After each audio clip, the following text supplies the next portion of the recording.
मुझे बुरा नहीं लगेगा। মুভি শুরুতে আমরা একটি মেয়েকে দেখি যার নাম অ্যারিস। সে ঘুম থেকে জেগে ওঠে। সে তার স্বামীর সাথে ঘুমাচ্ছিল। অ্যারিস ডিপ্রেশনে ছিল কারণ সম্প্রতি হ্যাকিংয়ের সময় তার ছোট ছেলেকে হারিয়ে ফেলেছে। তারপর সে চুপচাপ তার ছেলের একটি খেলনা নিয়ে বাড়ি থেকে বেরিয়ে আসে এবং তার স্বামী জানতেও পারে না। সে গাড়িতে করে একটি জঙ্গলে যায়। তার গাড়িটা একটা জায়গায় পার্ক করে এবং সে পাহাড়ে ওঠে যেখানে হ্যাকিংয়ের সময় তার ছেলে মারা গিয়েছিল। আসলে সে এখানে তার ছেলের জন্য একটি স্মৃতিস্তম্ভ তৈরি করেছে এবং তার বাড়ি থেকে তার ছেলের জন্য যে খেলনা এনেছে সেই খেলনাটি এই জায়গায় রাখে।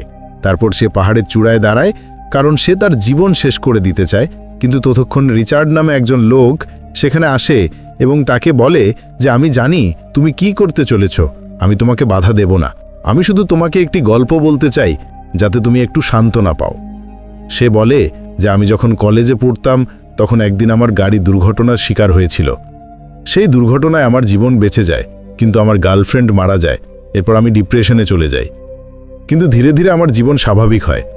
অ্যারিস বলে যে এটা শুনে আমার খুব খারাপ লেগেছে।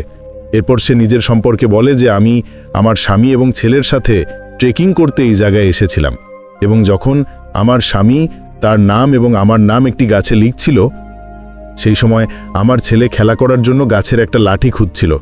হঠাৎ তার পা পিছলে এসে পাহাড় থেকে পড়ে যাওয়ার কারণে তার মৃত্যু হয়েছিল, যেটার জন্য আমি নিজেকে কখনোই ক্ষমা করতে পারছি না। রিচার্ড বলে যে আমি তোমাকে যা বলার তা বলেছি, এখন তুমি যা ইচ্ছা করতে পারো। এই বলে রিচার্ড সেখান থেকে চলে যেতে শুরু করে। অ্যারিসও তার মন পরিবর্তন করে, তাই সে নিচে নেমে আসে যেখানে তার গাড়ি রাখা ছিল। রিচার্ডের গাড়িও সেখানে ছিল। আসলে রিচার্ড তার গাড়ি পাশে তার গাড়ি পার্ক করেছে, যার কারণে সে তার গাড়ির ভেতরে যেতে পারছে না এবং রিচার্ড তাকে সাহায্য করতে এগিয়ে আসে। তার হাতে একটি ছাতা ছিল যা আসলে একটি স্টান্ট ডিভাইস, যার সাহায্যে বৈদ্যুতিক শক দিয়ে যে কাউকে অজ্ঞান করা যায়। আর এখন সেই ডিভাইস দিয়ে সে অ্যারিসকে অজ্ঞান করে তার গাড়িতে বেঁধে ফেলে। কিছুক্ষণ পর যখন অ্যারিস চোখ খোলে তখন সে বুঝতে পারে যে রিচার্ড তাকে অপহরণ করেছে। সে তার স্মার্ট ওয়াচ থেকে পুলিশকে ফোন করার চেষ্টা করে, কিন্তু রিচার্ড এই বিষয়ে জানতে পারে।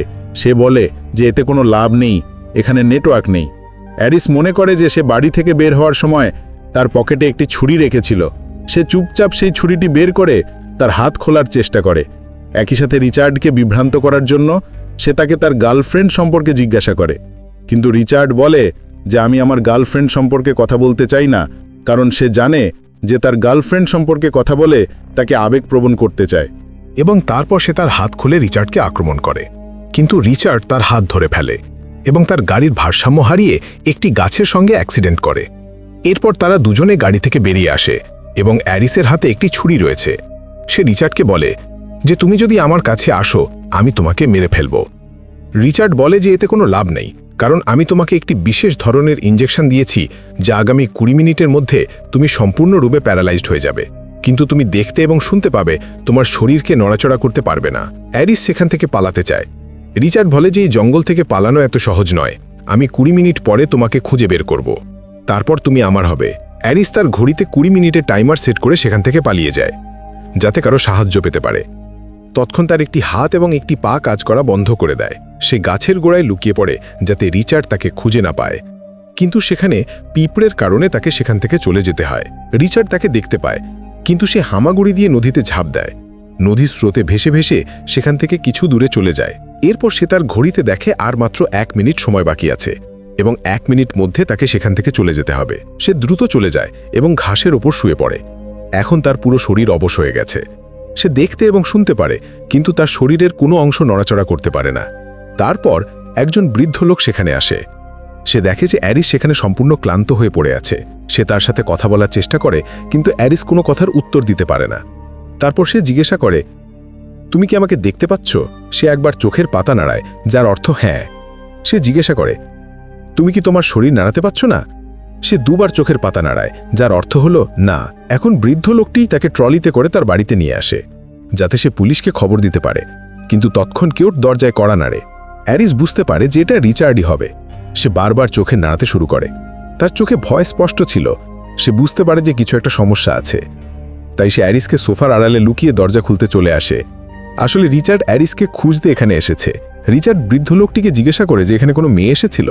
বৃদ্ধ লোকটি তাকে উত্তর দেয় না। এরপর রিচার্ড বলে যে তার মানসিক অবস্থা ভালো নয়। আমাদের গাড়ি দুর্ঘটনার শিকার হয়েছিল, এরপর আমাদের মধ্যে ঝগড়া হয় এবং সে আমার উপর রেগে চলে গেছে এবং সে অনেক অসুস্থ। যদি তুমি তাকে দেখে থাকো অথবা তোমার বাড়িতে রেখে থাকো তাহলে আমাকে বলো। আমার কাছে ফোন নেই, তাই আমি আমার স্ত্রীকে ফোন করতে পারছি না। লোকটি বলে যে আমি তোমার সাহায্যের জন্য পুলিশকে খবর দেব। যখন সে ঘরের ভেতরে আসে তখন রিচার্ডও তার পিছনে পিছনে চলে আসে। লোকটি বলে, তুমি আমার ঘরে কিভাবে এলে? রিচার্ড তার সামনে কান্নার ভান করে আর বলে যে আমি আমার স্ত্রীর জন্য খুব চিন্তিত। সে কান্নার নাটক করে, যার কারণে বৃদ্ধ লোকটিরও মন নরম হয়ে যায়। এবং যখন সে অ্যারিস কথা বলতে যাবে ঠিক তখনই রিচার্ডের পকেটে থাকা ফোনটি ভাইব্রেট হতে শুরু করে। বৃদ্ধ লোকটি বুঝতে পারে যে সে তাকে মিথ্যা কথা বলেছে। সে রিচার্ডকে বলে যে তুমি বলেছিলে যে তোমার ফোনটি খারাপ, কিন্তু তোমার ফোনটি তোমার পকেটে আছে যা ভাইব্রেট করছে। এবং তখন রিচার্ড তার আসল রূপে ফিরে আসে। সে বলে যে তুমি ওই মেয়েটিকে কোথায় লুকিয়ে রেখেছো বলো, নাহলে আমি তোমাকে মেরে ফেলবো। বৃদ্ধ লোকটি বলে যে তুমি চেষ্টা করতে পারো। সে বৃদ্ধ লোকটিকে আক্রমণ করে, কিন্তু বৃদ্ধ লোকটি খুব শক্তিশালী ছিল। সে তাকে ছুঁড়ে ফেলে দেয়। দুজনের মারামারির সময় রিচার্ড একটি ছুরি দেখতে পায়। সেই ছুরি দিয়ে সে বৃদ্ধ লোকটিকে হত্যা করে। অ্যারিস সোফার আড়াল থেকে সবকিছু দেখছে। সে খুব দুঃখ পায় যে তার কারণে বৃদ্ধ লোকটি মারা গেছে এবং এখন রিচার্ড জানে যে পুলিশ এখানে আসবে, কারণ বৃদ্ধ লোকটি পুলিশকে ফোন করেছিল। এই জন্যই সে পুরো বাড়িতে আগুন ধরিয়ে দেয় এবং সেখান থেকে চলে আসে। এরপর অ্যারিসের শরীরে ওষুধের প্রভাব ধীরে ধীরে শেষ হয়ে যাচ্ছে। এই কারণেই তার আঙুল কাজ করতে শুরু করে, যার কারণে সে জানালার পর্দা নাগাতে থাকে। বাইরে রিচার্ড গাড়ি নিয়ে চলে যাওয়ার সময় সে পর্দা দেখতে পায় এবং বুঝতে পারে যে ভিতরে কেউ আছে। এবং যখন সে ভিতরে আসে তখন সে সোফার পিছনে অ্যারিসকে দেখতে পায়, যাকে সে বৃদ্ধের ট্রাকে তুলে এখান থেকে চলে যায়। আসলে এখন সে তার পুরানো বাড়িতে যাচ্ছে। তারপর তার মেয়ে ফোন করে, তাকে বলে যে এবার আমি খুব ভালো রেজাল্ট করেছি, তাই মা এবং আমি তোমার কেবিনে আসছি। আসলে রিচার্ড যেখানে একা কয়েকদিন কাটাতে এসেছে। রিচার্ড তার স্ত্রীর সাথে কথা বলে এবং বলে যে আমি একা কিছু সময় কাটাতে চাই। তার স্ত্রী বলে যে আমি কিছুই জানি না, আমরা দুজনেই সন্ধ্যার মধ্যে সেখানে পৌঁছে যাব। রিচার্ড তার উপর খুব রেগে যায়, কারণ সে অ্যারিসকে ওই কেবিনে নিয়ে যাচ্ছিল। এরপর তার গাড়ির পেট্রোলও শেষ হয়ে যায়। এই কারণেই সে একটি পেট্রোল পাম্পে তার গাড়ি থামায় এবং রিচার্ড দেখে যে সেখানে কার্ড ব্যবহার করা যাবে না, সেই কারণেই সে টাকা দিতে ভেতরে চলে যায়। এরপর অ্যারিসের পিছনের পাও কাজ করতে শুরু করে। তারপর একটি ছোট্ট বাচ্চা তার কাছে এসে তাকে হ্যালো বলে, কিন্তু অ্যারিস কিছু বলার আগেই তার মা সেখানে এসে দেখে যে অ্যারিস সম্পূর্ণ অজ্ঞান হয়ে আছে। সে কিছুতেই নড়তে পারছে না। সে সন্দেহ করে যে কিছু একটা সমস্যা আছে, কিন্তু তারপর রিচার্ড এসে তার গাড়িতে পেট্রোল ভরে সেখান থেকে চলে যায়। সে বনের সেই অংশে আসে যেখানে তার নিজের গাড়ি রাখা ছিল। সে তার গাড়ি স্টার্ট করার চেষ্টা করে, কিন্তু তার গাড়ি স্টার্ট হয় না এবং এখন সে সিদ্ধান্ত নেয় যে সে তার গাড়িতে বৃদ্ধ লোকটির গাড়ির সাথে টেনে নিয়ে যাবে।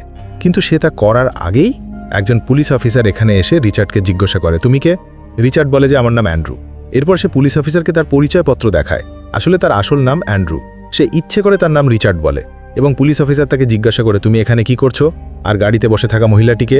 সে বলে যে এটা আমার স্ত্রী, সে নেশা করে আছে আর আমার সাথে ঝগড়া করার কারণে আমাদের গাড়ি দুর্ঘটনার শিকার হয়েছে। পুলিশ অফিসার তার গাড়ির কাছে যায়। অ্যারিস পুলিশকে সবকিছু বলতে চায়, কিন্তু সে পুরোপুরি স্বাভাবিকভাবে কথা বলতে পারে না। কিন্তু তার একটি হাত কাজ করতে শুরু করছে, তাই সে গাড়ির গ্লাস নামিয়ে দেয় এবং অনেক কষ্টে ধীরে ধীরে পুলিশ অফিসারকে সাহায্য করতে বলে। পুলিশ অফিসার বুঝতে পারে যে অ্যান্ড্রু অর্থাৎ রিচার্ড তাকে মিথ্যা কথা বলেছে, কিন্তু সে তার বন্দুক বের করার আগেই রিচার্ড তাকে আক্রমণ করে, তাকে হত্যা করে। এরপর সে তাকে তার গাড়িতে তুলে তার গাড়িতে আগুন ধরিয়ে দেয় এবং গাড়ি নিয়ে এখান থেকে চলে আসে। অ্যারিস বলে যে আজ সম্ভবত তোমার দিন ভালো যাচ্ছে না, সবকিছু তুমি যেমন চাও তেমন হচ্ছে না। এই কথা শুনে রিচার্ড খুব রেগে যায়। সে বলে যে তোমার মুখ বন্ধ রাখো। তখন অ্যারিস একটি ইনজেকশন চুরি করে নেয়, যার ভিতরে পক্ষাঘাতের ঔষধ রয়েছে। সুযোগ থেকে সে রিচার্ডের শরীরে সেই ইনজেকশনটি ঢুকিয়ে দেয়, কিন্তু তার বুড়ো আঙুল এখনও কাজ করে না, যার কারণে সে তার শরীরে ওষুধটি ইনজেক্ট করতে পারে না। রিচার্ড সেই ইনজেকশনটি নিয়ে ফেলে দেয় এবং বলে যে আমি তোমাকে আমার ক্যাবিনে নিয়ে যেতে চেয়েছিলাম এবং তোমার সাথে অনেক মজা করতে চেয়েছিলাম, কিন্তু তুমি তার যোগ্য নাও, এজন্যই আমি তোমাকে এই ঝিলে ঠেলে ফেলে দেব। সে তাকে একটা নৌকায় বসিয়ে ঝিলের মাঝখানে নিয়ে যায়। অ্যারিস দেখে যে তার কাছে একটি ছুরি আছে, তাই সে বলে যে আমার পকেটে আমার ছেলের খেলনা আছে, আমি চাই আমার জীবনের শেষ মুহূর্তগুলিতে সেই খেলনাটি আমার সঙ্গে থাকুক। আমার পকেট থেকে খেলনাটি বের করে আমার হাতে দাও। রিচার্ড তার সাথে একমত হয় এবং যখন সে তার কাছে আসে তখন সে তার ছুরিটি বের করে তার ঘাড়ে ঢুকিয়ে দেয়, যার ফলে সে নৌকা থেকে পড়ে যায়। তার বন্দুকটিও নৌকায় পড়েছিল। অ্যারিস বন্দুকটি তুলে নেয়। রিচার্ড উপরে আসার চেষ্টা করে, কিন্তু অ্যারিস তখন গুলি চালাতে শুরু করে। একটি গুলি রিচার্ডের গায়ে লাগে, যার কারণে সে পানিতে পড়ে যায়। এবং অ্যারিস সে অবস্থায় পড়ে আছে। সে যে কোনো উপায়ে এখান থেকে বেরিয়ে যেতে চায়। এছাড়াও সে বুঝতে পেরেছে যে জীবন খুবই মূল্যবান, আমাদের এভাবে নষ্ট করা উচিত নয়। কিন্তু এখন সে বুঝতে পারে যে বুলেটের আঘাতের কারণে নৌকায় ছিদ্র হয়ে গেছে এবং শীঘ্রই নৌকাটি সম্পূর্ণ পানিতে ডুবে যাবে। এমনকি এখনও তার শরীর পুরোপুরি স্বাভাবিক নেই, তাই সে সাঁতার কাটতে পারবে না এবং নৌকাতে সম্পূর্ণ পানিতে ভরে যায়, যার ফলে সে সেই ঝিলে ডুবে যেতে শুরু করে। কিন্তু তখন ওষুধের প্রভাব সম্পূর্ণরূপে শেষ হয়ে যায়, তাই সে সাঁতার কেটে পানির উপর উঠে আসে। এরপর সে দেখতে পায় যে রিচার্ড ঝিলের ওপারে উঠে পড়েছে। এরপর সে রিচার্ডের কাছে যায় এবং তাকে ধন্যবাদ জানায়, কারণ কেবল তার জন্যই সে জীবনের মূল্য বুঝতে পেরেছে। সে বুঝতে পেরেছিল যে জীবন যত কঠিনই হোক না কেন, আমাদের বেঁচে থাকতে হবে, আমাদের বোকার মতো জীবন শেষ করা উচিত নয়। এরপর সে সেখান থেকে চলে যায়, আর তার ছেলেকে হারানোর জন্য সে মনে মনে দুঃখিত হয়। কিন্তু সে বুঝতে পারে যে তার একটি জীবন আছে এবং তাকে তার স্বামীর সাথেই জীবন কাটাতে হবে। আর মুভিটা এখানেই শেষ হয়ে যায়।